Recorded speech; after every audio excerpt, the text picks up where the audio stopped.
سورہ النساء آیت نمبر 25۔ حوالہ آسان قرآن۔ اعوذ باللہ من الشیطان الرجیم، بسم اللہ الرحمن الرحیم۔ وَمَن لَّمْ يَسْتَطِعْ، اور جو نہ طاقت رکھے، منکم تم میں سے، طولاً مقدور، ان ینکح کہ نکاح کرے، محصنات بیبیاں، مؤمنات مومن کی جمع، فمن تو سے،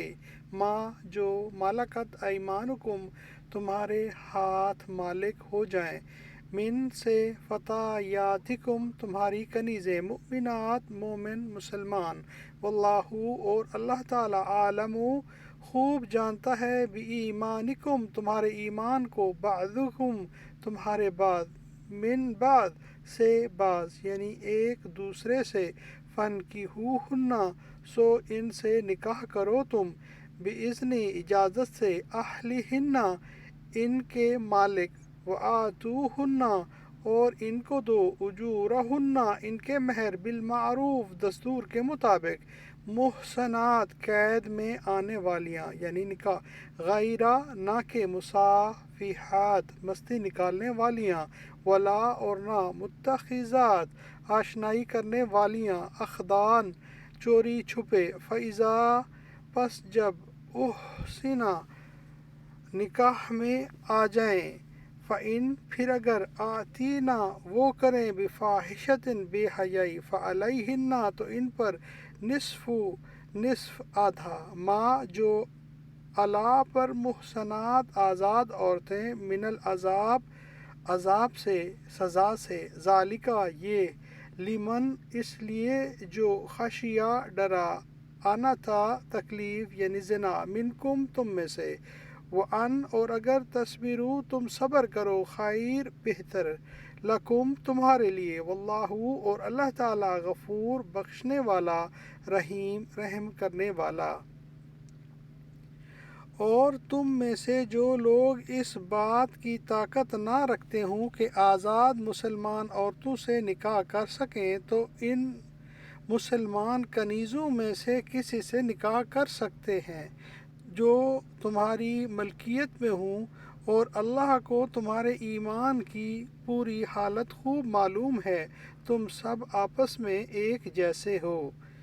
لہٰذا ان کنیزوں سے ان کے مالکوں کی اجازت سے نکاح کر لو، اور ان کو قاعدے کے مطابق ان کے مہر ادا کرو، بشرطے کہ ان سے نکاح کا رشتہ قائم کر کے انہیں پاک دامن بنایا جائے، نہ وہ صرف شہوت پوری کرنے کے لیے کوئی ناجائز کام کریں، اور نہ خفیہ طور پر ناجائز آشنائیاں پیدا کریں، پھر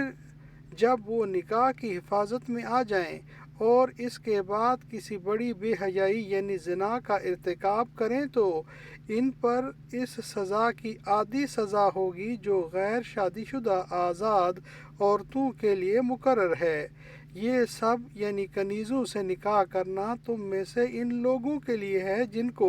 نکاح نہ کرنے کی صورت میں گناہ میں مبتلا ہونے کا اندیشہ ہو، اور اگر تم صبر ہی کیے رہو تو یہ تمہارے لیے بہت بہتر ہے، اور اللہ بہت بخشنے والا بڑا مہربان ہے۔ چونکہ آزاد عورتوں کا مہر عام طور پر زیادہ ہوتا تھا اور باندیوں کا مہر کم، اس لیے ایک طرف تو حکم یہ دیا گیا ہے کہ باندیوں سے نکاح اس وقت کیا جائے جب آزاد عورتوں سے نکاح کی استطاعت نہ ہو، دوسری طرف یہ ہدایت دی گئی ہے کہ جب کسی باندی سے نکاح کی نوبت آ جائے تو پھر محض اس کے باندی ہونے کی وجہ سے اس کو حقیر سمجھنا درست نہیں، کیونکہ فضیلت کا اصل دار و مدار تقوی پر ہے، اور اللہ تعالیٰ ہی بہتر جانتے ہیں کہ کس کی ایمانی حالت زیادہ مضبوط ہے، ورنہ اولاد آدم ہونے کے لحاظ سے سب ایک دوسرے کے برابر ہیں۔ آزاد عورتیں اگر غیر شادی شدہ ہوں تو ان کے لیے زنا کی سزا 100 کوڑے ہیں، جس کا ذکر سورہ نور کی دوسری آیت میں آیا ہے۔ زیر نظر آیت میں باندیوں کے لیے اس کی آدھی سزا یعنی 50 کوڑے مقرر کی گئی ہے۔ صدق اللہ العظیم۔ اللہم صلی علی محمد وعلی آل محمد کما صلیت علی ابراہیم وعلی آل ابراہیم انکا حمید مجید۔